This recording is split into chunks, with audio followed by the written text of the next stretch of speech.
वन्दितमधोदघायिकं मलं प्रणमामि वर्धमानं तीर्थं धम्मस्य कर्तारं शेषे पुण्यतीर्थहरे ससव सिद्धे विशुद्ध सद्भावे समणे अणान दंसन चरित्र बवीरियायारे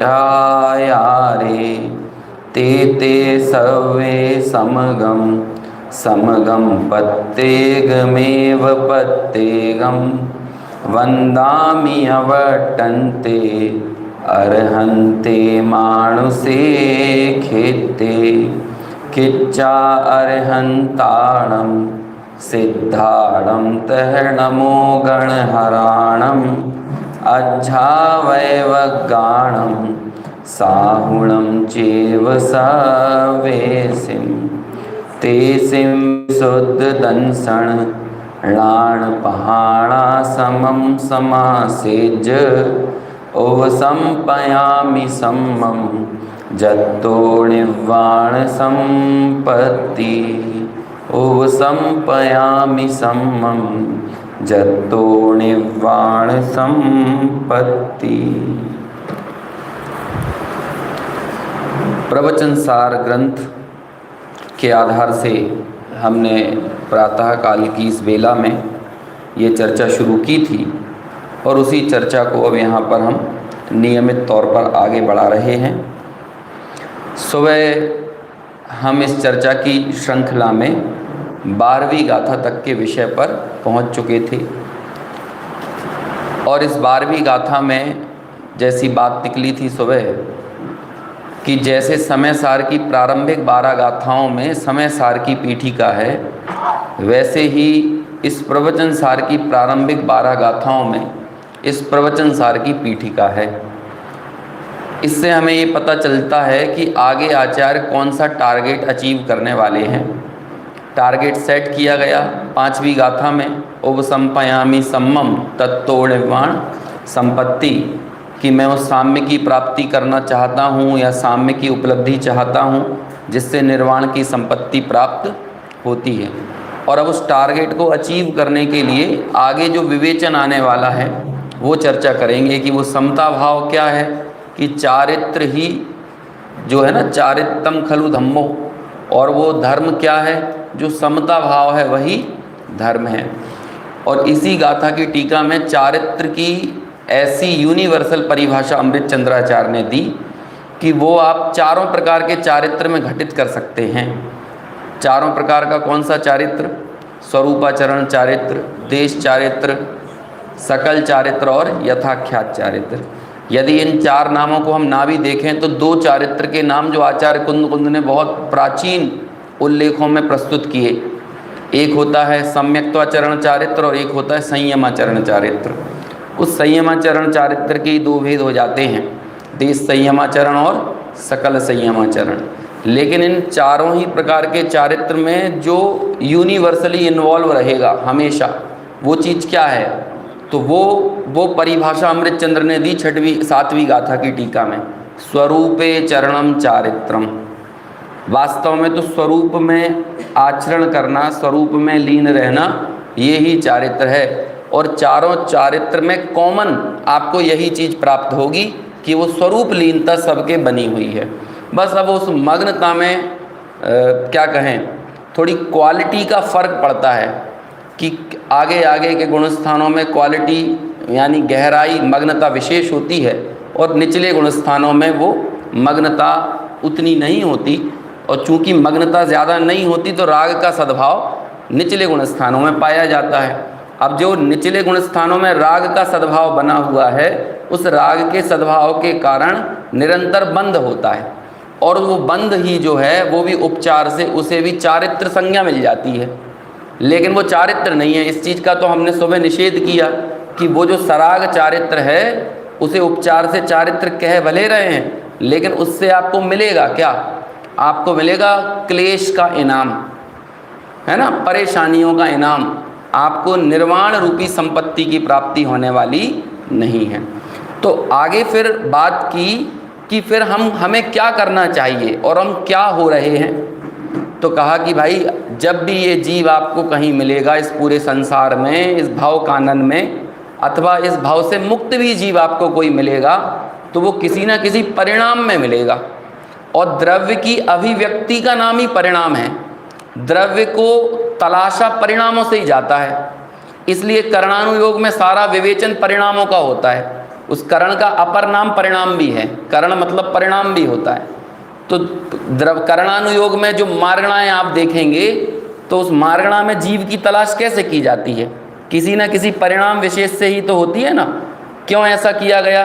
क्योंकि परिणाम से भिन्न कभी कोई द्रव्य पकड़ में नहीं आता। हम जो लक्षण भी बनाते हैं वो भी किसे बनाते हैं? हम किसी परिणाम को ही तो लक्षण बनाते हैं। ये काम करना है, ये लक्षण से लक्ष्य तक पहुंचने की यही प्रक्रिया है कि प्रगट क्षयोपशम ज्ञान में ज्ञान स्वभावी आत्मा का अवलंबन लेना है। तो प्रगट क्षयोपशम ज्ञान ये तो अभिव्यक्त है, ये तो बाहर झलक रहा है, लेकिन इस प्रगट क्षयोपशम ज्ञान में क्षयोपशम ज्ञान लक्ष्य में ना आए, बल्कि प्रगट क्षयोपशम ज्ञान में ज्ञायक लक्ष्य में आ जाए तो इसका नाम धर्म है। तो सारी की सारी रस्साकस्सी, सारी मेहनत जहाँ पर चलेगी वो कहाँ होगी? पर्याय में होगी। लेकिन वो पर्याय अपने कोई लक्ष्य में नहीं लेगी, लक्ष्य में किससे लेगी? त्रिकाली द्रव्य को लक्ष्य में लेगी। और जो पर्याय ने त्रिकाली द्रव्य को लक्ष्य में लिया तो उसे क्या कहा जा रहा है कि जो पर्याय ज्ञायक से निकली है उसमें ज्ञायक का ही अंश विद्यमान है। अब वो जो अंश रूप से वर्तने वाली पर्याय है, जो अंश रूप से वर्तने वाला परिणाम है, वो जिसका है उसी में मिल जाए तो ये उसकी खूबसूरती है, और जिसकी वो नहीं है उसमें मग्न हो जाए तो ये उसकी बदसूरती है। तो अंश यानी ज्ञायक की अभिव्यक्ति जिस ज्ञान पर्याय से हो रही है वो किसकी है? ज्ञायक की है। तो ज्ञायक में मिलना इसकी क्या होगी? खूबसूरती, सुंदरता। और यदि वो उस जहाँ से निकले और वहीं ना जाए और बाहर कहीं घूमती फिरते रहे और जिससे निकली है उसकी उपेक्षा करे। लोक में कोई पत्नी हो, आजकल की जैसे सो कॉल्ड कोई मॉडर्निटी का लिबास ओढ़ के कोई कन्या आ गई किसी घर में और सीधा साधा उसको वर मिल गया, है ना, अपना शांति से जीवन जीने वाला, शीलवान, धर्म आराधन करने वाला, स्वाध्याय आदि में लगा हुआ, लेकिन अच्छा संपत्ति वाला है, धन वैभव उसके पास बहुत है। और अब कोई नई लिखी मॉडर्न कल्चर की कोई कन्या आ जाए तो वो कहे क्या निरंतर मंदिर में घुसे रहते हो, स्वाध्याय में घुसे रहते हो, है ना, कोई जीवन नहीं है तुम्हारा। निरंतर उसकी उपेक्षा करे, उसका अपमान करे और उसके ही घर की तिजोरी से पैसा लेकर बाहर क्लबों में पैसा उड़ाए और वहाँ पर अपने कुछ दोस्त यार, है ना, मित्र, सहेली, सहेले, है ना, सब बना ले और वहाँ जाकर वो अरे हमारे तो ऐसे ही हैं, दिमाग से शून्य है ना, एकदम क्या कहते हैं फालतू ही हैं। तो वो लोग उस कन्या को क्या कहा जाएगा? तो ये क्लबों में भी जो पैसा उड़ा रही है तो किसकी संपत्ति लेके उड़ा रही है? उसी पति का जिसकी तू निरंतर उपेक्षा कर रही है पैसा उड़ाते हुए। तो लोक में ऐसी कन्या की, ऐसी पत्नी की भर्त्सना की जाएगी। समझदार लोग उसे कहेंगे ये अच्छी प्रकृति नहीं है, ये अच्छा स्वभाव नहीं है। ऐसे ही अनादिकाल से ये पर्याय, पूरी की पूरी संपत्ति जो उसमें है ना वो सब है ज्ञायक का, लेकिन निरंतर करती है ज्ञायक की उपेक्षा, है ना। और देखो कितनी बेशरम है वो परिणति, ये प्रगट क्षयोपशम ज्ञान जिसे हम मिथ्या ज्ञान कह रहे हैं, कितना बेशरम है। कौन आत्मा ऐसे सुर निकालती है? ये ज्ञान की पर्याय से कहते हैं अरे हमें कोई आत्मा नहीं दिखता, बोलो विज्ञान से सिद्ध कर सकते हो आत्मा को। अरे उस पर्याय से पूछ तेरी सत्ता है क्या? तेरी कुछ हस्ती है? तेरा कुछ खुद का वजूद है? तेरे चप्पे चप्पे में कौन व्यापक है? यदि आप व्यापक संबंध लगाओ तो उस ज्ञान की पर्याय से पूछो कि हे ज्ञान की पर्याय, जो ज्ञेय तेरे जानने में आता है तो जो तेरे उस चप्पे चप्पे में वो ज्ञेय का अंश विद्यमान है कि वो ज्ञान ज्ञायक का ही अंश है? वो ज्ञायक ही तो विद्यमान है ना। तो पूरी ज्ञान की वर्तमान पर्याय में कौन व्याप रहा है, कौन पसरा हुआ है, कौन फैला हुआ है? जो उसमें पसरा हुआ है वो उस ज्ञायक को तो कहे कौन सा आत्मा, आत्मा वात्मा कुछ नहीं होता, ये सब फालतू की बातें हैं। और उसकी निष्ठा, उसकी प्रतिबद्धता किसकी तरफ है? अरे पर सत्ता में प्रतिबद्ध कीर मरकट सी गहल अनंत। अब देखो है तो क्या, आबाल और गोपाल सब में सदाकाल कौन प्रकाशित हो रहा है? वो ज्ञान ज्ञायक। अरे आबाल सभी गोपाल सुलभ सबको चिन्मय अभिराम, सबकी ज्ञान की प्रगट पर्याय में फैला हुआ है ज्ञायक। लेकिन उस ज्ञान की पर्याय की बेशर्मी देखो, बेहयाई देखो, है ना, कैसी है वो? कौन सा आत्मा? और बस जो उसको इष्ट अनिष्ट सामने संयोग मिलते हैं उन्हीं के प्रति मग्न होकर ये अच्छा है, ये बुरा है, ये राग है, ये द्वेष है। तो ये राग और द्वेष को उसने अपना परिणाम मान लिया है। अब वो चाहे शुभ विकल्पों में हो जाए अथवा अशुभ विकल्पों में जाए, लेकिन वो जिस भी विकल्प में जा रही है वो अपना मर्डर कर रही है, वो भाव मरण कर रही है। क्योंकि ज्ञान की प्रगट पर्याय यदि अपने सत्ता की निरंतर उपेक्षा करे, भाव मरण इसका ही नाम है। और इस भाव मरण का फल है अनंत संसार। द्रव्य मरण का कोई समस्या ही नहीं है। द्रव्य मरण को तो आचार्य कोई ज़्यादा मायने देते ही नहीं है, उनके लिए बहुत बड़ी घटना नहीं है।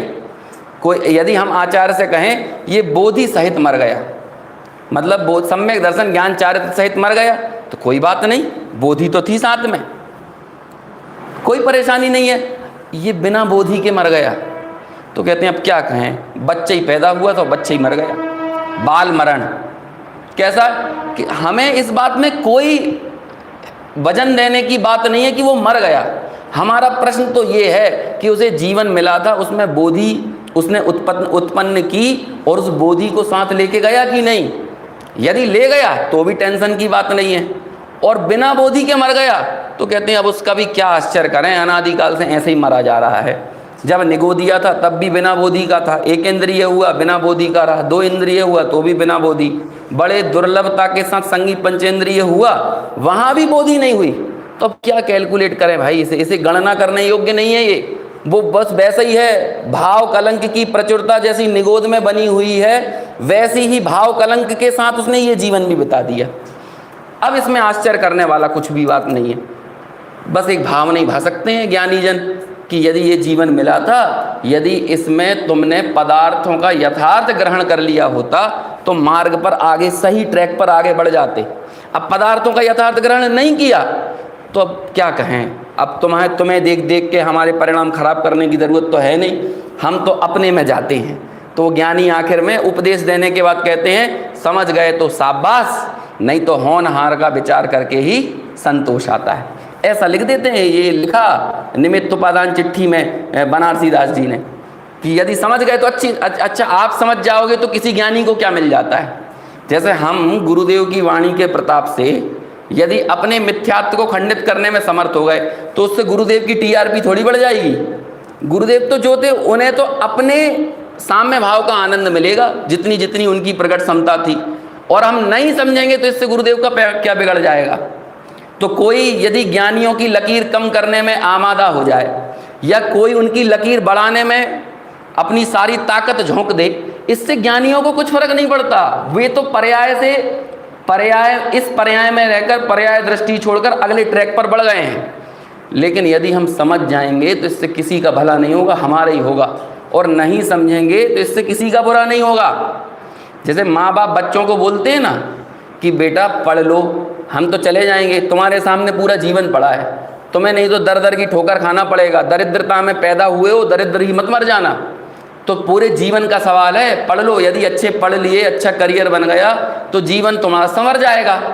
हमें क्या मिलेगा, हम तो चले जाएंगे एक दिन, लेकिन पढ़ लिख जाओगे तो तुम्हारा ही जीवन बन जाएगा। तो बार बार माँ बाप से बोलते हैं बेटा ध्यान दे, यहाँ ध्यान दे, यहाँ ध्यान दे, जीवन का सवाल है, जीवन का सवाल है।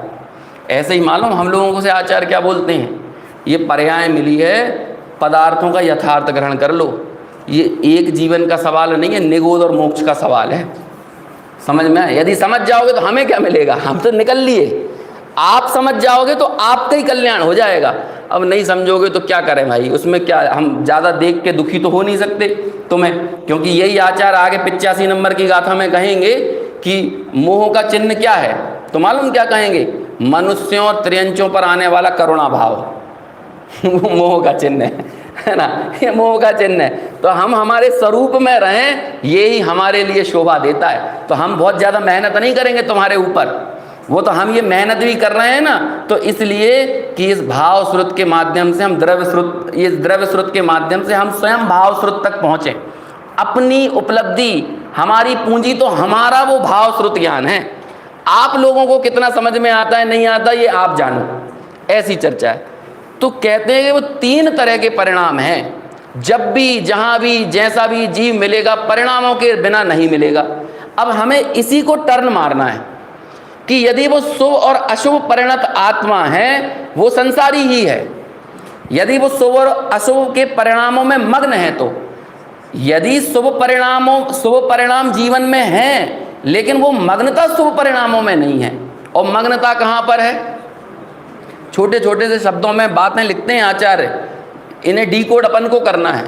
ये शब्दों की खिड़कियों से झांकना हमको है, और जब हमें झांकने की समझ पैदा हो जाए ना, तो नज़ारे बहुत बड़े हैं। ये खिड़कियाँ छोटी होती हैं, शब्द तो थोड़े होते हैं, लेकिन शब्दों के बाहर नज़ारा बहुत बड़ा होता है। तो ऐसे ही कहते हैं कि शुद्धोपयोग क्या है? मैं रहूँ आप में, आप लीन। बस यही है। जिसकी पूंजी थी, ये पर्याय जिसकी संपत्ति लेके आई थी, अपना सर्वस्व समर्पण कहाँ कर दे? वहीं करे, बाहर गुलछर्रे ना उड़ाए। जो गे इसके जानने में आ रहे हैं, उन गेयों में गुलछर्रे ना उड़ाए। जपा कुसुम और क्या नाम थे, 2 नाम पढ़े थे ना, तमाल पुष्प और जपा कुसुम, है ना। कहते हैं ये जपा कुसुम यानी शुभ परिणाम में भी मग्न ना हो, शुभ परिणाम के झरोकों में ना उलझे, और अशुभ परिणाम में भी ना उलझे। यदि शुभ परिणाम में मग्न होगी तो भी दुर्गति को पाएगी, और अशुभ परिणाम में मग्न होगी तो भी दुर्गति को पाएगी। समझ में आया कि नहीं? देखो, पर दब्बाओ दुग्गई वाला शब्द है ना, अष्टपाहुड़ की गाथा आती है मोक्ष पाहुड़ में, पर दब्बाओ दुग्गई। अभी यहाँ पे समय सार में पर द्रव्य का अलग अर्थ किया, और वहाँ चले जाओ तो पर द्रव्य को अलग तरीके से समझाते हैं। अब जैसे यहाँ पर सचित्त, अचित्त और मिश्र में क्या अर्थ कर दिया? पर द्रव्य है ना, सचित्त, अचित्त और मिश्र, ये तीनों पर द्रव्य हैं। तो यहाँ पर सचित्त यानी होता है कौन? आपकी स्त्री, पुत्र, है ना, परिवार के जो सदस्य आदि हैं वो सचित्त हैं। घर, मकान, फैक्ट्री, ये सब क्या होते हैं? अचित्त हैं। और सचित्त चित्त यानी ग्राम, नगर वगैरह, ये सचित्त चित्त हैं। अब मुनि राजों के लिए तो ये उदाहरण फिट ही नहीं बैठेंगे, क्योंकि ना उनके बच्चे हैं, ना उनकी पत्नियां हैं, और ना उनके लिए क्या कहते हैं, ये मकान, दुकान, परिवार, गृह, नगर, मोहल्ला, इन सब से भी उन्हें कोई लेना देना नहीं है। अब कहते हैं उन मुनि राजों के लिए पर दब्बाओ दुग्गई क्या है?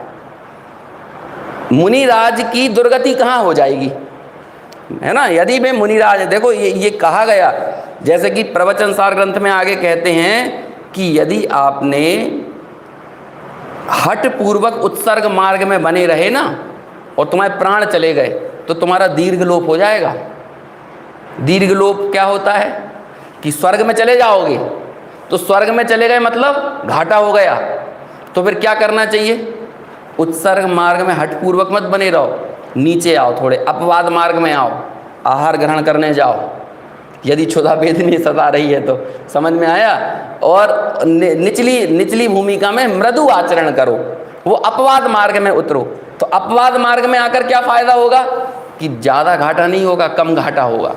अब यहाँ ज़्यादा घाटा और कम घाटा क्या कहा, किसे कहा? कि यदि स्वर्ग चले गए तो 4थे गुण स्थान में आ जाओगे, और नीचे आकर मृदु आचरण करोगे तो कहाँ रहोगे? 6वें गुण स्थान में ही रहोगे। तो आप ये बताओ, 6वें गुण स्थान में रहने वाले मुनिराज, चूंकि उनके 3 कसाय चौकड़ी का अभाव है, और स्वर्ग में 3 कसाय चौकड़ी का सद्भाव है। समझ में आया ना? तो सुख और दुख का संबंध स्वर्ग जाने से है या जंगल में रहने से है? स्वर्ग और मोक्ष का संबंध किससे है? जितने अंशों में कसाय घटी, जीव उतने अंशों में सुखी है। ये सब जो पॉइंट, ये जो लाइनें मैं बोल रहा हूँ ना, ये लाइनें ऐसी हैं कि ये हमारे दिमाग से स्खलित नहीं होना चाहिए। कि जहाँ जहाँ सुख की बात आए, वहाँ वहाँ कसायों की हीनता से ही सुख को लेना। कसायों का घटना ही सुख का बढ़ना है, और कसायों का बढ़ना ये सुख का घटना है। कोई इंसान कितना दुखी? जितना कसाई। समझ में आया ना? जैसे दुख का लक्षण आकुलता है और आकुलता इच्छा होने पर होती है। ये वो संविधान में लिखे गए अनुच्छेदों जैसी लाइनें हैं जैसे संविधान को या कानून को पेश करके कहीं पैरवी की जाती है ना कि अब ये वाली लाइन है, मतलब इसको नहीं बदला जा सकता। ऐसे ये टोडरमल जी की लाइन है, ये उन्होंने मूल आचार्यों के आगमों से निकाल कर ये लिखी है। तो उन्होंने लिख दिया ये लाइन कि जहां जहां तुम्हें दुख समझ में आए वहां क्या लेना? आकुलता। और आकुलता कैसे होती है? इच्छा। और 2 बार लिखी है सेम टू सेम लाइन। ये टोडरमल जी ने इतनी कई जगह इतनी निष्ठुरता से मोक्ष मार्ग प्रकाशक लिखा। यदि आप मूल मोक्ष मार्ग प्रकाशक देखोगे तो पूरा का पूरा पैराग्राफ काट दिया कई जगह, क्योंकि संधि नहीं बैठ रही थी आगे पीछे के प्रकरण में, तो पूरा पैराग्राफ काट दिया। लेकिन ये वाली लाइन उन्होंने 2 बार लिखी, 70 नंबर के पेज पे भी लिखी, 75 पे भी लिखी। तो अब जब टोडरमल जी किसी लाइन को 2 बार यूज कर रहे हैं तो उसको हमें हल्के में लेना चाहिए क्या? जो टोडरमल जी के लिए इतनी महत्वपूर्ण थी, तो वो कितना बड़ा निर्देश है हर एक अभ्यासी जीव के लिए कि दुख का लक्षण क्या है? आकुलता है, और आकुलता इच्छा होने पर होती है। तो 3 कसाय चौकड़ी के सद्भाव में इच्छा ज़्यादा, आकुलता ज़्यादा तो दुख ज़्यादा, और 3 कसाय चौकड़ी के अभाव में इच्छा कम, आकुलता कम तो दुख कम। तो सीधे सीधे आचार्य कहते हैं सुनो, ज़्यादा हठपूर्वक कड़क आचरण करने की ज़रूरत नहीं है, उत्सर्ग मार्ग में रहने की ज़रूरत नहीं है। चुपचाप नीचे उतर के आओ, मत बैठे रहो ऊपर पर्वतों पर जाकर, नहीं तो पर्वत पर बैठे बैठे तुम अपने आप में तो ठहर नहीं पा रहे हो, और बार बार तुम्हें क्षुधा वेदनी है या समस्याएं बाहर की ध्यान में आ रही हैं, बार बार उपयोग वहाँ की तरफ जा रहा है। तो कहते हैं नीचे आ जाओ, नहीं तो भैया शरीर तो अपना साथ छोड़ देगा। और यदि तुम वीतराग भाव में स्थित नहीं हो पाए और शरीर चला गया तो क्या हो जाएगा? दीर्घलेप हो जाएगा, क्योंकि स्वर्ग में चले जाओगे। और हमारी तो सारी कोशिशें और कवायदें किस चीज़ के लिए हैं? अब पंचम काल में स्वर्ग हो जाए, मोक्ष तो होता नहीं है, स्वर्ग हो जाए, तो हमारी मग्नता ही स्वर्ग में पड़ी हुई है। मतलब सोचो, जिंदगी भर इसे कैलकुलेशन करने की ऐसी आदत हो गई है ना कि यहाँ भी पूरा कैलकुलेट करके बैठा हुआ है कि देखो अभी 18-19 हज़ार साल का पंचम काल बचा हुआ है, अभी यहाँ से अपन स्वर्ग चले जाते हैं, और जब अपनी वहाँ आयु पूरी होगी तब तक यहाँ पे चौथा काल आ जाएगा, तब अपन रिटर्न मारेंगे और तब फिर मोक्ष का पुरुषार्थ करेंगे। अभी नहीं करना है मोक्ष का पुरुषार्थ, है ना? तो बिल्कुल इतना कैलकुलेशन चल रहा है इस जगह पे भी, है ना? अब कह लें विदेश क्षेत्र में तो 123 ही जा पाएंगे अपन, अपना नंबर तो बहुत मुश्किल है, कंपटीशन बहुत ज़्यादा है ना? तो इसलिए वो सबसे सरल चीज़ कौन सी दिखाई देती है? स्वर्ग जाओ, स्वर्ग जाओ, स्वर्ग जाओ। लेकिन आचार्य कहते हैं विभव क्लेश है वो विभव क्लेश है। शुद्धोपयोग को जानो, और शुद्धोपयोग को जानने का मतलब क्या होता है? मोह और क्षोभ रहित चारित्र को जानो, साम्य भाव को जानो। इसलिए पल पल प्रति समय आत्मार्थी की भावना तो साम्य भाव की उपलब्धि ही होना चाहिए। और जब वो साम्य भाव को लक्ष्य में रखता है तो बाकी सब चीज़ें तो सब क्या हैं? आने योग्य होगा सो आएगा, जाने योग्य होगा सो जाएगा, लेकिन हमारे लक्ष्य में एकदम स्थिर हमारा टारगेट क्या सेट हो चुका है। और ये टारगेट सेट नहीं है तो प्रवचनसार खोलने का अधिकारी नहीं है, क्योंकि आचार्य तो कुछ और कह रहे हैं और हम कोई और टारगेट सेट कर रहे हैं। यहाँ आचार्य ने टारगेट सेट किया उपसंपयामी संबम, और हमारा टारगेट क्या चल रहा है? शुभ परिणाम, शुभ परिणाम, शुभोपयोग, शुभोपयोग। नहीं, ऐसा नहीं होना चाहिए। कहते शुद्धोपयोग कोई लक्ष्य में लो, जीवन थोड़ा सा है, लक्ष्य में तो शुद्धोपयोगी होना चाहिए। और मालूम है क्या मिलेगा उस शुद्धोपयोग से? देखो 13वें नंबर की गाथा खोलो, एक गाथा पहले क्या मिलेगा? आज मैंने थोड़ी सी बात छेड़ी थी, 76 नंबर की जो गाथा चल रही है ना, तो 76 नंबर की गाथा में संसार के सुख की आलोचना की कि शुभ परिणाम से वो मिलेगा, संसार का सुख मिलेगा, लेकिन वो संसार का सुख दुखी है तुम्हें क्योंकि वो उसके नीचे दुख और ऊपर दुख। आजकल वो सैंडविच चलते हैं, बीच में वो ब्रेड वगैरह भर देते हैं, ऊपर ब्रेड नीचे ब्रेड और बीच में थोड़ी सी सब्जी डाल देते हैं, तो उसे खाने के बाद लगता है कि हम सब्जी तो खा रहे हैं। अरे कहते हैं भैया वो इतनी सी सब्जी है, ऊपर भी तुम्हारा हेल्थ बिगाड़ने वाली चीज़ है और नीचे भी हेल्थ बिगाड़ने वाली, और बीच में जरा सी सब्जी खा के हमने तो क्या खाया? वेज सैंडविच खाया। अरे सब्जियां तो जरा सी थी, ऊपर भी दुख नीचे भी दुख। ऐसे ही संसार का सुख भी ऐसे ही सैंडविच है समझ में आया कि जिसके ऊपर भी दुख और नीचे भी दुख। देखो ना, जैसे कोई कहे कि भोजन करके सुख मिलता है, तो भोजन करके जो सुख मिला उसके नीचे दुख होना जरूरी है। भूख का दुख तो नीचे भी दुख, और भोजन थोड़ा ज्यादा हो जाए तो ऊपर भी दुख। यही होता है कि नहीं? और संसार में हर एक व्यक्ति के साथ यही स्थिति होती है कि नहीं? पहले इच्छाओं के लिए बेचैन रहो और फिर इच्छाओं की पूर्ति हो जाने के बाद फिर बेचैन हो जाओ। तो इच्छाओं के पहले भी बेचैनी, इच्छाओं के बाद में भी बेचैनी। तो आचार्य ने निष्कर्ष निकाला इच्छा ही बेचैनी है, कि जब जब इच्छा होती है तभी बेचैनी का ही नाम इच्छा है। मतलब आपको जहां इच्छा पैदा हो तो ऐसा लगना चाहिए छाती पे सांप लौट गया है। लेकिन ये दुनिया नहीं सिखाएगी। ये जैन शासन इसलिए बड़ा मुश्किल हो जाता है क्योंकि दुनिया के संस्कार तो यही पड़े हुए हैं, नहीं इच्छा हुई है पूरी करना चाहिए। लोगों का ये सबसे ये इच्छा थी, हमें इच्छा हो रही है, ये विषयों में घुसने का उनके पास अकाट्य तर्क है पूरी दुनिया के पास।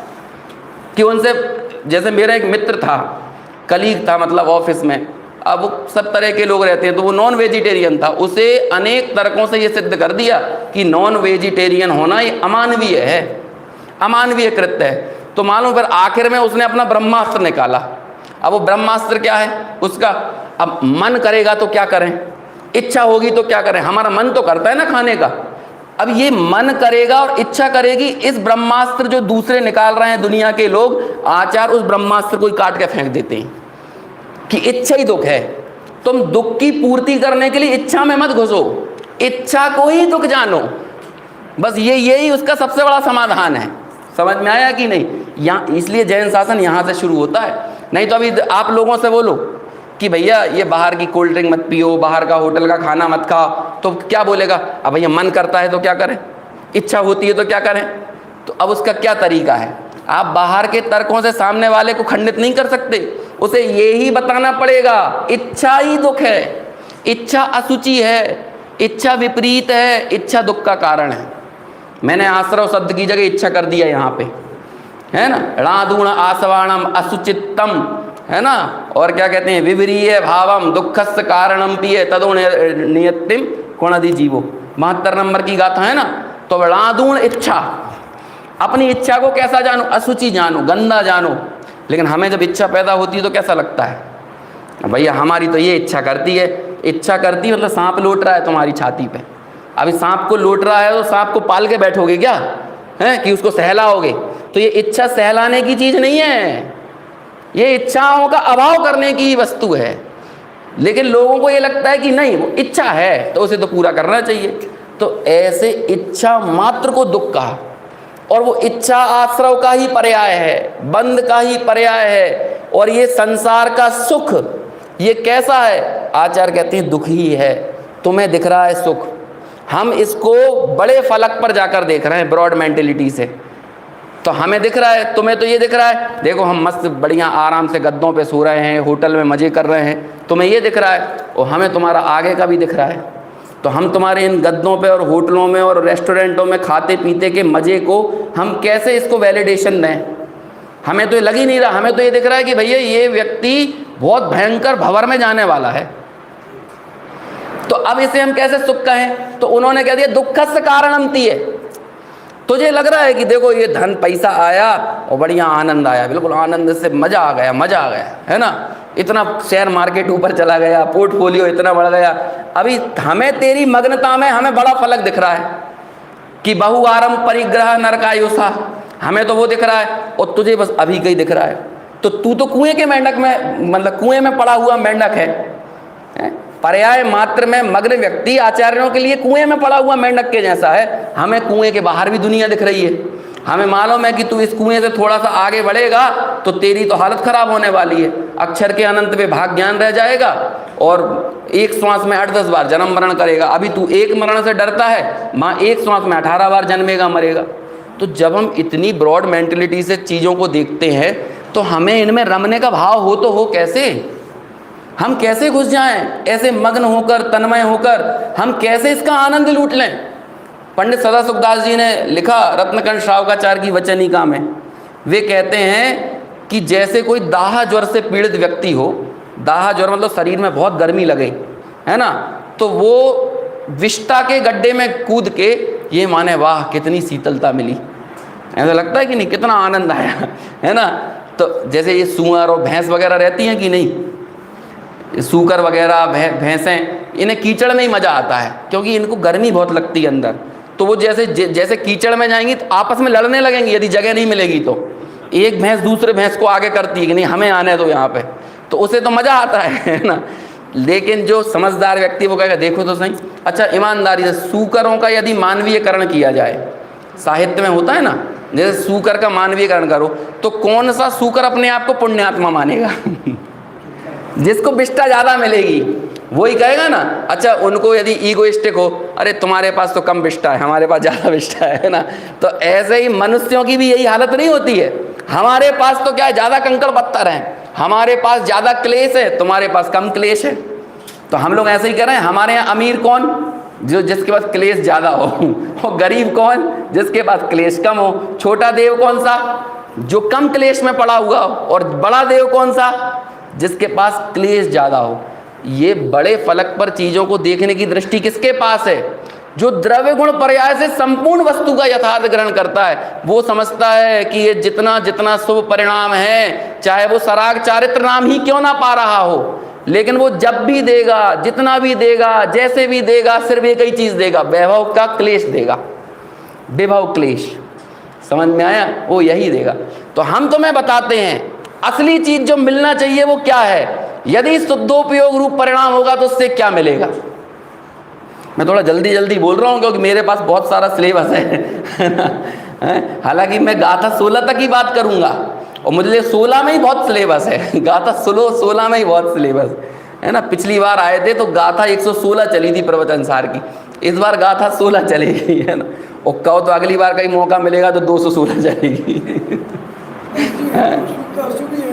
हाँ, अशुभ तो अशुभ है ही।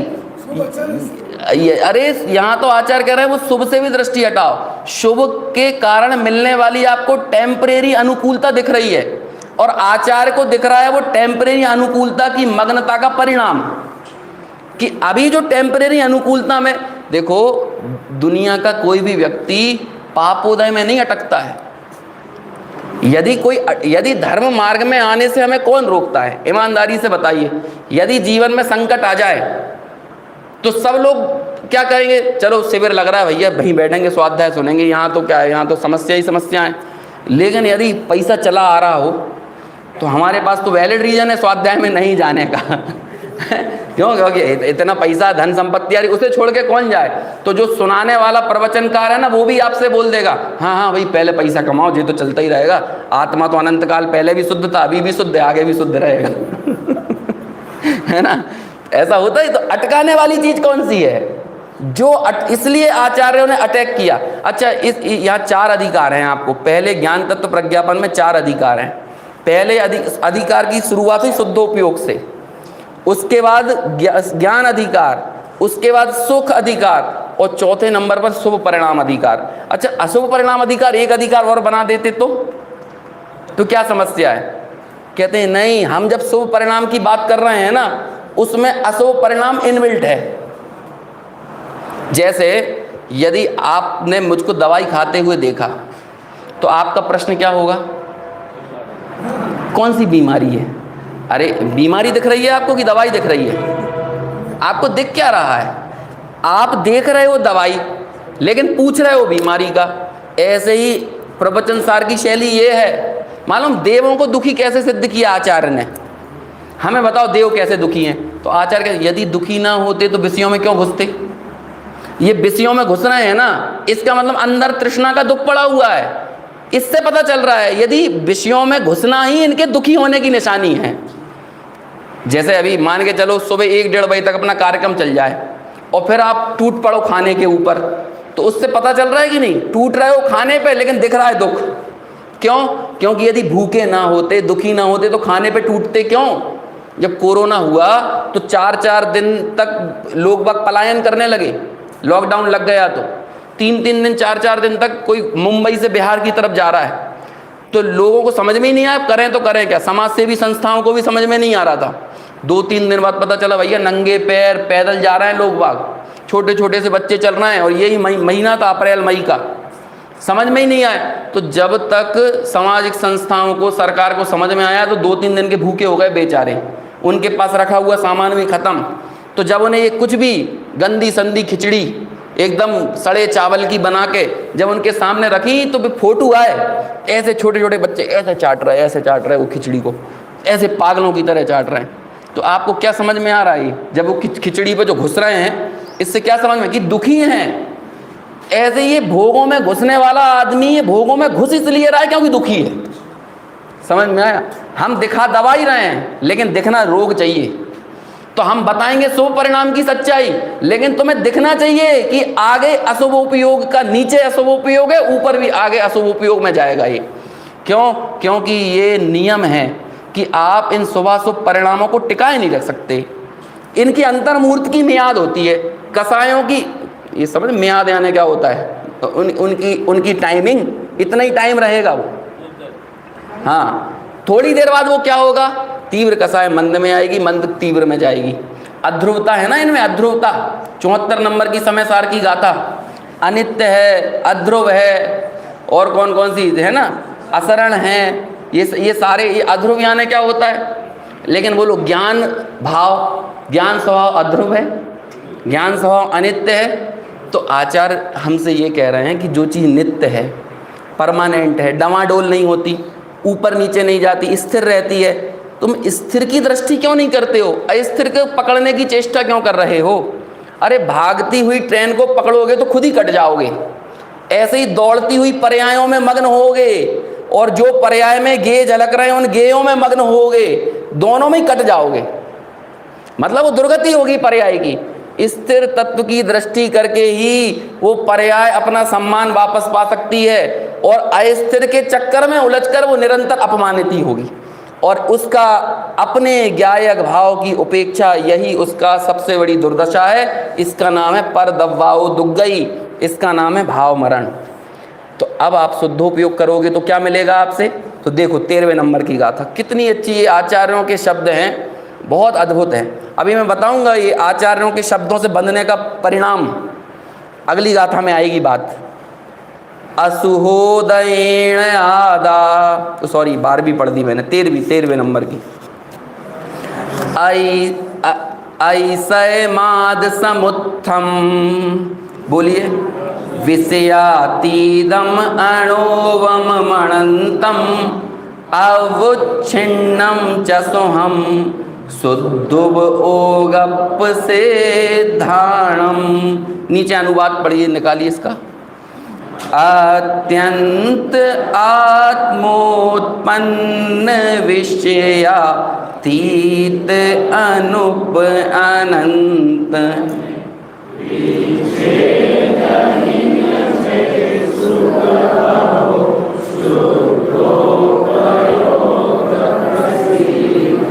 देखो ये शुद्धोपयोग की प्रसिद्धि किसके लिए है? शुद्धोव ओगप सिद्धाणम। ये सिद्धाणम मतलब क्या है? शुद्धोपयोग प्रसिद्ध है, शुद्धोपयोग की सिद्धि है।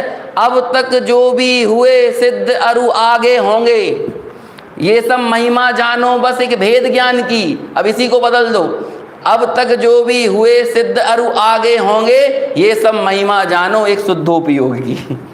ये तो प्रसिद्ध है, शुद्धोपयोग इसी बात के लिए प्रसिद्ध है। किस बात के लिए प्रसिद्ध है कि आईसयम, अतिशयम, कि आपको अतिशय सुख देगा। और क्या देगा? आद समुत्तम। आद समुत्तम यानी जो अपने से उत्पन्न हो, सोत्पन्न, दूसरे से उत्पन्न नहीं हो, इंजेक्शन लगा के पकाया गया नहीं है, स्वयं से पकाया हुआ है। समझ में आया ना? 138 नंबर का कलश है ना, तो वहाँ चैतन्य धातु की महिमा करी। कैसी है चैतन्य धातु? एते तेता स्वरस भरिता, अपने रस से भरी हुई है। और ये संसार के सारे सुख बाहर से इंजेक्शन लगवा के आए हैं। समझ में? सारे संसार के सुख ऐसे ही हैं। अभी देख लो, वो ये आदमी बड़ा अकड़ रहा था, बड़ी कुर्सी पे बैठा हुआ था, तो एकदम अकड़ के बैठा था, ऐसा लग रहा था कि उसके अलावा दुनिया में कोई नहीं है। जरा देखो उसने कहाँ का इंजेक्शन लगवा के आया है। देखो, या तो उसे धन का इंजेक्शन लगा होगा, या तो उसे क्षयोपशम ज्ञान का इंजेक्शन लगा होगा, या तो रूप का इंजेक्शन लगा होगा, या जाति मद होगा, या कुल का मद होगा, कोई ना कोई इंजेक्शन लगा होगा ना, तभी तो अकड़ रहा था। लेकिन आत्मोत्पन्न नहीं था उसका। देखो दुनिया में जो बड़े बड़े कलेक्टर कमिश्नर जैसे लोग रहते हैं ना, जब वो पद से रिटायर हो जाते हैं तो बेचारे डिप्रेशन में चले जाते हैं। अब इतनी पढ़ाई करी, इतने बड़े पद पर सेवा करी, लेकिन जहां वो पद चला गया तो क्या हुआ उसका। जैसे बड़े बड़े राजनीतिक जो हस्तियां होती हैं, उनके करियर को वेंटिलेटर पर डालने का साधन होता है कि उसे राज्यपाल बना दो। ऐसा होता है कि अभी क्या, अब पहले तो बहुत बड़ा आदमी राजनीतिक हस्ती थी, अब क्या करा जाए, अब हमें उचित सम्मान भी देना पड़ेगा, इसे जिंदा भी रखना पड़ेगा। तो कैसे जिंदा रखो कि राज्यपाल बनाओ कि सुनेगा उनेगा कोई नहीं, लेकिन हाँ एक पद है, संवैधानिक पद है उसके पास, तो बस वो पड़ा रहेगा। और जैसे ही वो संवैधानिक पद पे से चला जाता है 6-8 महीने मर जाता है वो। क्यों? क्योंकि वो बाहर का इंजेक्शन लगा हुआ है ना, जितने भी ये सुख हैं। लेकिन ये जो सुख है ये कैसा है? आत्मोत्पन्न, अपने से उत्पन्न है। और जो स्वरस भरिता, जो अपने से भरा हुआ हो, उसे कौन बाहर से निकाल पाएगा? तुमने जब दिया नहीं था तो तुम ले कैसे सकते हो? जो सुख बाहर से मिला नहीं वो छीना कैसे जा सकता है? और वो सुख काहे से मिलेगा? शुद्धोपयोग। ऐसा सुख देने के लिए कौन प्रसिद्ध है? शुद्धोपयोग। आगे बताएंगे शुद्धोपयोग की प्रक्रिया, लेकिन पहले महिमा तो है शुद्धोपयोग की। और कैसा मिलेगा? विषयातीतम। जो आपको विषय सेवन में मिला है ना, मतलब इंद्रिय जन्य सुख है, उसकी कणिका भी नहीं है इसमें। इसलिए आप इंद्रिय जन्य सुख से उस सुख की कल्पना करो तो ऐसी गुस्ताखी मत करना, क्योंकि आपकी कल्पनाओं में भी इंद्रिय जन्य सुख ही दौड़ता रहता है। हमें ऐसा लगता है कि स्वर्ग में जाकर कैसा लगता हो, वो मोक्ष में जाकर कैसा लगता होगा। कि कई लोग ऐसी उपमाएं देते हैं कि ये भैया मई की 55 डिग्री की चिलचिलाहट हो ना, और जैसे एसी वाले कमरे में आके आनंद मिलता है, बिल्कुल ऐसे ही मोक्ष में जाके मिलता है। कहते तुम मोक्ष के सुख की भी मट्टी पलीती करोगे ना, क्योंकि ये चीज़ें बहुत क्या कहें, उस निर्वाण संपत्ति को खंडित करने की चेष्टाएं हैं, क्योंकि वो तो अतीन्द्रिय विषयातीत है और हमारी कल्पनाओं में सिर्फ विषय सेवन चल रहा है। तो हमारी सुख की परिभाषाएं भी विषय से जुड़ी हुई हैं, विषय सेवन से जुड़ी हुई हैं। हम विषयातीत को नहीं जान पाएंगे, इसलिए यहाँ पर लिखा विषयातीतम। और कैसा है? अणोवम। ये अणोवम शब्द क्या है? अनुपमम। क्योंकि हम संसार की कोई उपमा नहीं दे सकते। सिद्धों के सुख की किससे उपमा दें? धो मचल मणो, है ना, धो मचल मणो वमम, क्या कहते हैं, वंदित सब सिद्धे धो मचल मणो वमम गदिम पत्ते। कौन सी गति को पा गए हैं सिद्ध? अनुपम गति को, ध्रुव गति को और अचल गति को। तो वो अनुपम है, संसार की गति से उसकी तुलना नहीं की जा सकती। और कैसा है? अनंतम। संसार के सुखों में ये अनंतता नहीं है, और यदि हो तो लिख के बता दो कि ये वाला सुख हमेशा रहेगा। संसार का कौन सा सुख है? कौन सा? किसकी सत्ताएं नहीं छिनेगी, किनका पद नहीं छिनेगा, किनका पैसा नहीं छिनेगा, किसकी प्रतिष्ठा नहीं छिनेगी। जिस पद पैसा प्रतिष्ठा में व्यक्ति ने तात्कालिक चीज़ों को शाश्वत मानकर बैठा हुआ है, क्या वो छिनेगी नहीं? आचार्य तो ये कह रहे हैं, छोड़ दो बेटा, छोड़ दो। इन तात्कालिक अनुभूतियों के चक्कर में तुम अपना शाश्वत सत्यानाश कर रहे हो।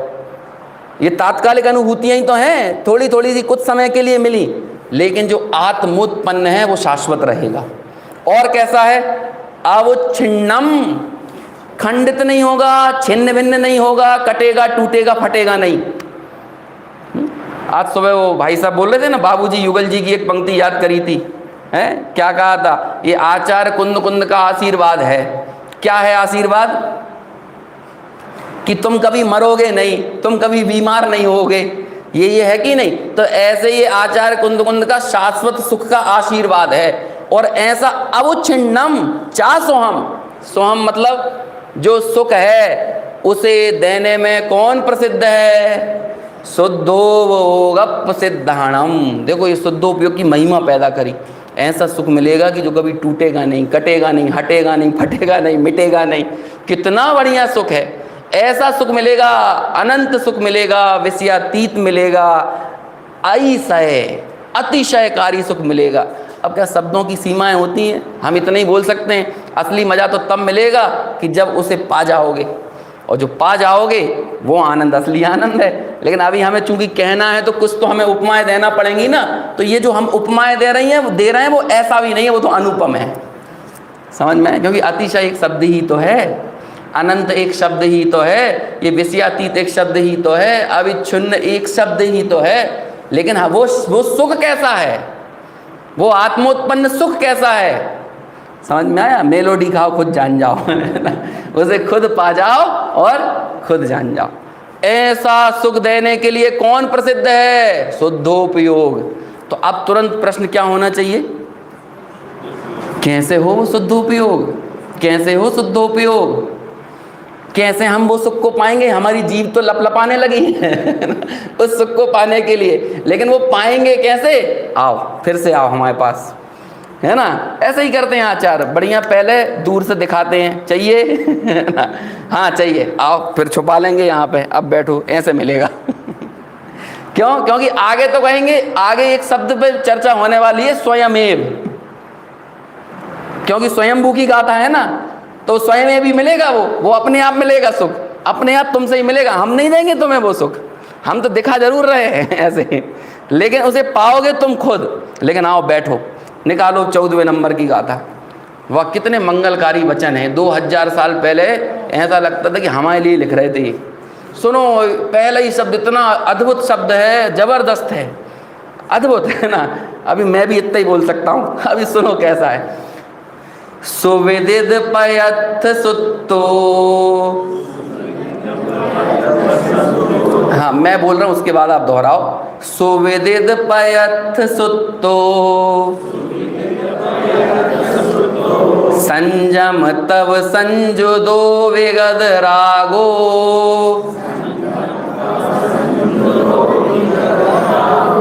समणो समसुह दुखो, भणिदो शुद्धोव ओ गोती।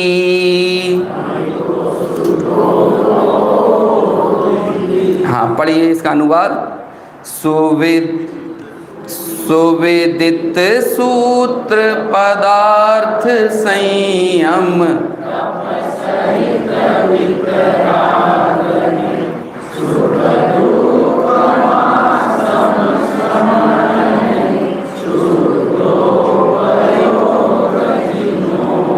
कैसे मिलेगा वो सुख?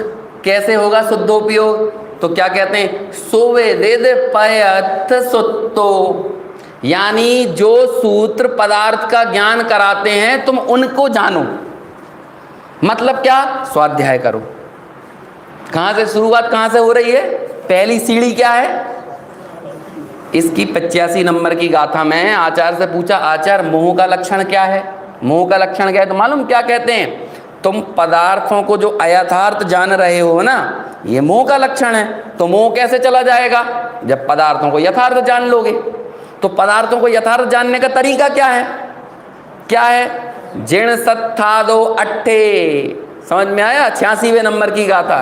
जिण सत्थादो अट्ठे पच्चक्खादी बुज्जदो नियमा खी यदि मोहो वचयो तम्मा सत्थम समधिदव्वम। क्या कहते हैं आचार्य?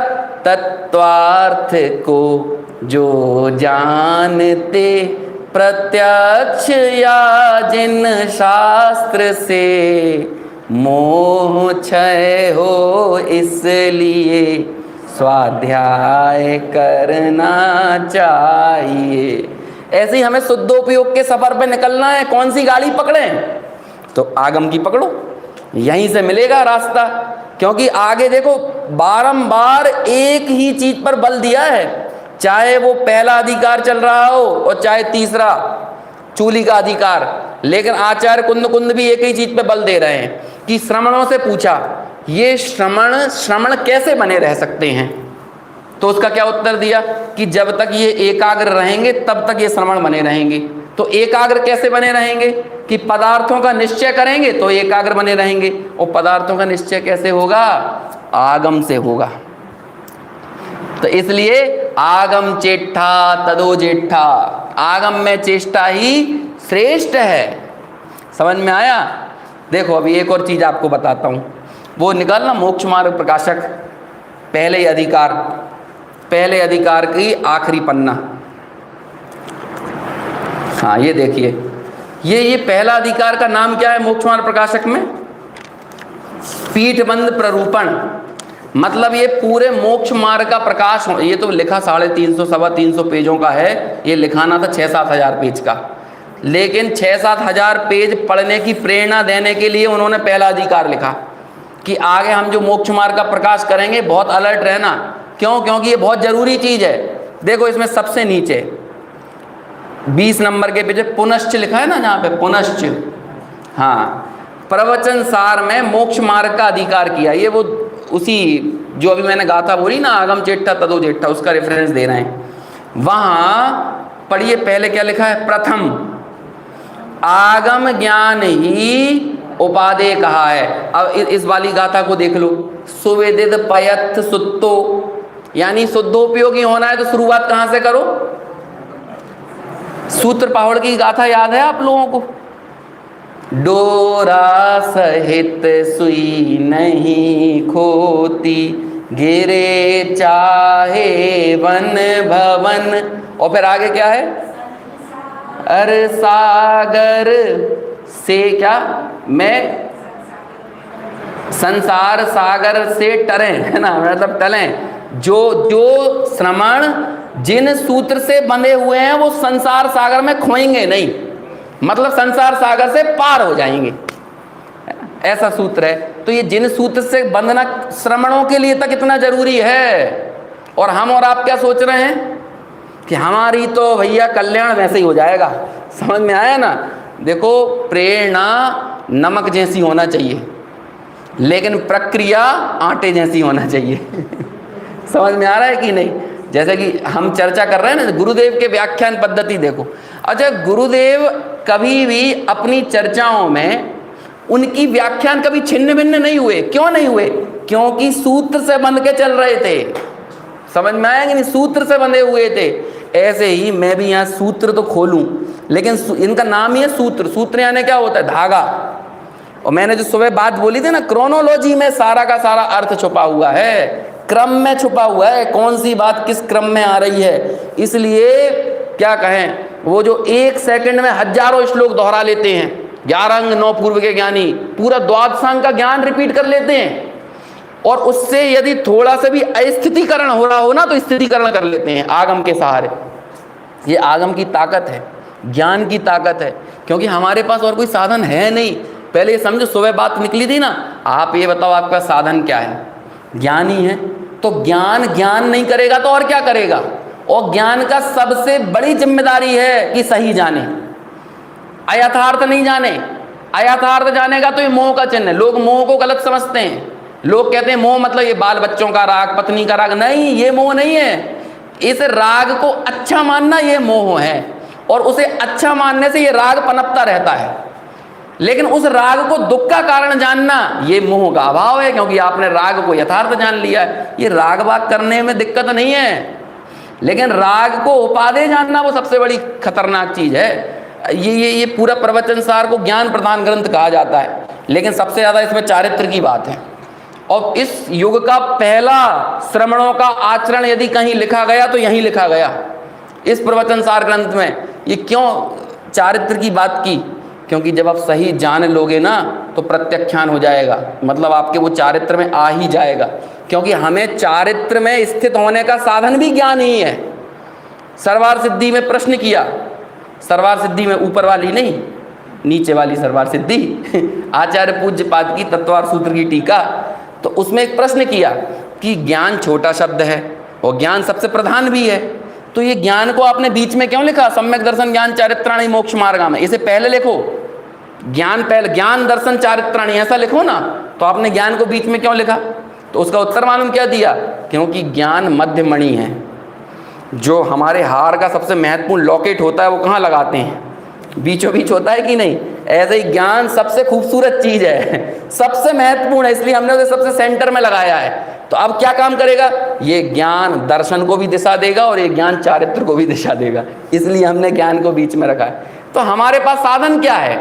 मोह किसका नाम है? पदार्थों के अयथार्थ ग्रहण को मोह कहते हैं। तो पदार्थों का यथार्थ ग्रहण वो मोह के अभाव का तरीका है।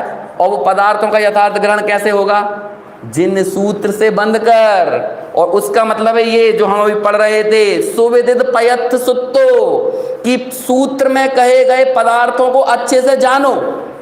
ज्ञान किसे कहते हैं, ये किसे कहते हैं, सुख किसे कहते हैं, समझ में आया? शुभ परिणाम किसे कहते हैं, उत्पाद व द्रव्य किसे कहते हैं, द्रव्य गुण पर्याय किसे कहते हैं। जब ये सब जान लोगे तो तुम्हारे परकर्तृत्व की बुद्धि चली जाएगी और ज्ञातृत्व का प्राकट्य हो जाएगा।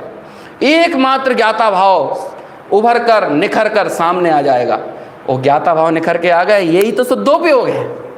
और इस शुद्धोपयोग से क्या मिलेगा? ये पदार्थों का निश्चय हो गया। देखो अभी बात आई, मैं निकालो मोक्ष मार्ग प्रकाशक, अभी समय हो गया, वो लाइन पूरी पढ़ दूं मैं। वहां प्रथम आगम ज्ञान ही उपादेय कहा है। सो इस जीव का, आप बोलो इस बात को, सो इस जीव का, अच्छा मुख्य कर्तव्य से भी मुख्य कुछ होता है क्या? यदि कुछ और होता तो उसे मुख्य कहते लेकिन यही मुख्य कर्तव्य है तो इसे ही तो कह रहे हैं मुख्य। इस जीव का, कौन से जीव का? देवगति के, लोकांतिक देवों का। अरे ये मोक्ष मार्ग प्रकाशक, ये प्रवचन सारे हम सब मनुष्यों के लिए लिखाए हैं। इस जीव का मुख्य कर्तव्य क्या है? आगम ज्ञान है। आगे उसके होने से, अब आगम ज्ञान से देखो क्या होगा। उसके होने से तत्वों का श्रद्धान होता है। तत्वों का श्रद्धान होने से संयम भाव होता है। और उस आगम से देखो क्या कह रहे हैं, आत्मज्ञान की भी प्राप्ति होती है। और आखिरी लाइन पढ़ो, तब सहज सहज सहज, है ना, स्वयमेव, अपने आप। ये 15वीं और 16वीं गाथा यही चलने वाली है, स्वयमेव। लेकिन करना क्या पड़ेगा? आपको पहले दिखाई ना हमने लॉलीपॉप ऐसे ही आचार्य ने सुख दिखाया ना आपको, लेकिन फिर छुपा लिया। और फिर कहें अब क्या करें, कैसे मिलेगा शुद्धोपयोग? तो बोलो सबसे पहले क्या करो, सुविदित पयत्थ सुत्तो। देखो शुद्धोपयोग की प्राप्ति, शुद्धोपयोग के गंतव्य तक पहुंचने की पहली सीढ़ी सम्यक दर्शन, और सम्यक दर्शन में चढ़ने की पहली सीढ़ी वो क्या है? सुविदित पयत्थ सुत्तो। ये शुद्धोपयोगी का लक्षण भी है कि शुद्धोपयोगी वही होगा जिसे सूत्रों के माध्यम से पदार्थों का भली भांति ज्ञान है। और इस सुविदित पयत्थ सुत्तो से आगे क्या मिलता है? संयम, तब संयुत्तो। अगली वाली लाइन क्या है? संयम होता है, तप होता है, और क्या होता है? वेगद रागो, यानी राग चला जाता है, वीतरागी हो जाता है। और क्या होता है? समणो, उसे समता पैदा होती है। और सम सुह दुखो, संसार का सुख और दुख दोनों कैसा लगता है? समान लगने लगता है। भणी दो, उसे कहा गया है कौन? शुद्धोप ओगोती, यानी इसे ही शुद्धोपयोग कहा गया है। ऐसे शुद्धोपयोग से अब क्या मिलेगा, वो 15वीं गाथा में आगे चर्चा करेंगे।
भवेती माता जनवाणी की जय। सद्गुरुदेव जय।